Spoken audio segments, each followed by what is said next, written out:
Mga kalipad, usapang Canada tayo. Kasi dito nung dumating ako dito ay April 1. So hindi pa ako masyadong matagal dito. Kasi yung aking asawa matagal na sila dito. So nung dumating ako dito mga kalipad, PR na kinuha ko ng asawa ko. Kasi kinuha sila ni mother, mama nila. Tapos tumagal yon. Kinuha niya na ako dito. So ang maganda dito sa Canada mga kalipad, pagdating sa health, yan. Kasi pag may mga nararamdaman ka o ano, punta ka ng ospital, halos lahat covered. Lilibre lahat. So meron mong bayadan, hindi talaga totaling malaki. Maliit lang. Tapos kung meron ka pang life insurance, yan yung number 1 dito sa Canada mga kalipad. Para malaman nyo yung mga nagbabalak pa lang na pumunta dito sa Canada. Ayan. Yan ang kagandahan dito sa Canada mga kalipad. Tapos pagdating naman sa mga bilihin ay hati ako sa opinion. Kasi ang bilihin dito talagang mahal. Mahal dito ang mga bilihin. Dahil halos dito yung mga soft drinks, lahat ng pagkain dito, wala kang makikita ditong mura. Puro mahal. Lahat. Tapos, ang maganda naman dito, mga kalipad dito sa Canada, kapag sa trabaho, ayun naman ang maganda dito. Kasi dito, magtrabaho ka man, okay. Kasi dito, hindi sila nagbe-base kung ano yung napag-aralan mo, kung ano yung natapos mo. Hindi. Dito, ang tingin dito sa iyo ng mga tao, pantay lang din sa kanila. Ganon dito mga kalipad. Hindi sila yung nangmamaliit ng tao, hindi. Mas gusto pa nga nila yung masipag ka. Yan yung mga gusto nila mga kalipad. Yan lagi ang pinagbabasihan nila. Pagdating sa experience, halimbawa, first time mong papasok sa ganun, tatanungin ka nila kung may experience ka sa ganito.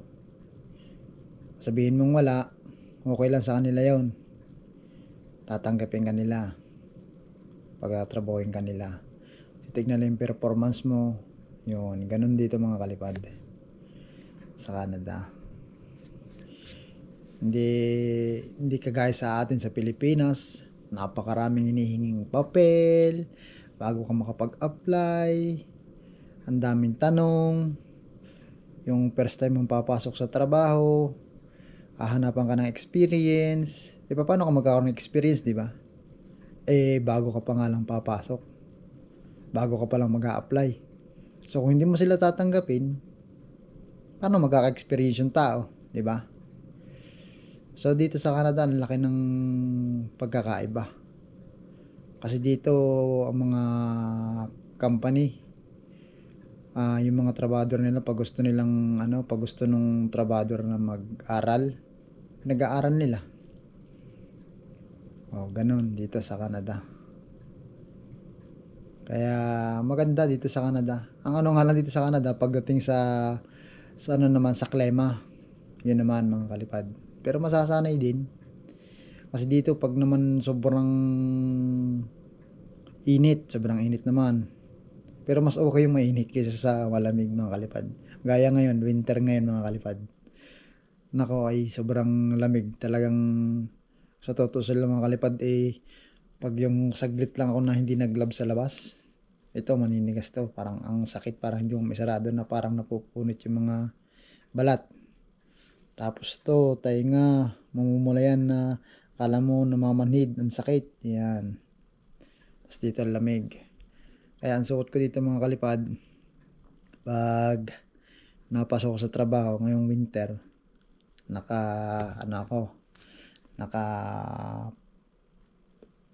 pajama, pang ilalim, pantalon, ski pants, tapos coverall.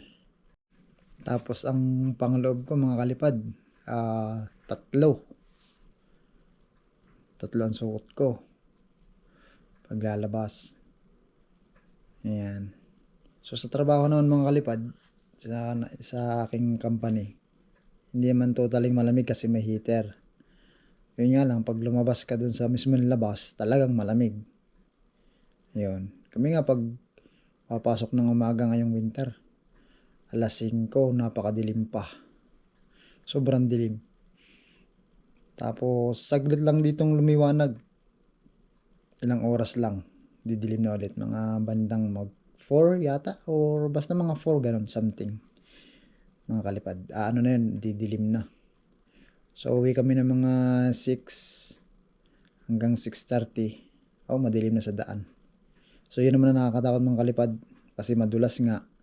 Tapos ang isa pa, minsan may mga natawid na yung wild animal na sinasabi ko sa inyo mga kalipad.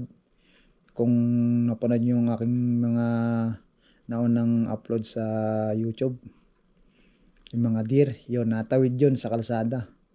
So yung minsan nabubulaga na lang ang driver, mababangga. So doon nagkakaroon din ng cause ng accident. Kaya lagi na lang mag-iingat yung mga driver, lalo na dito sa Canada. Kaya maganda naman sa Canada. Kung pagdating sa mga trabaho, basta masipag ka, yan, maganda dito. Pero pag hindi ka masipag ay wala kang mararating. Kaya dito, sipag, tiyaga, kailangan mong mag-ipon.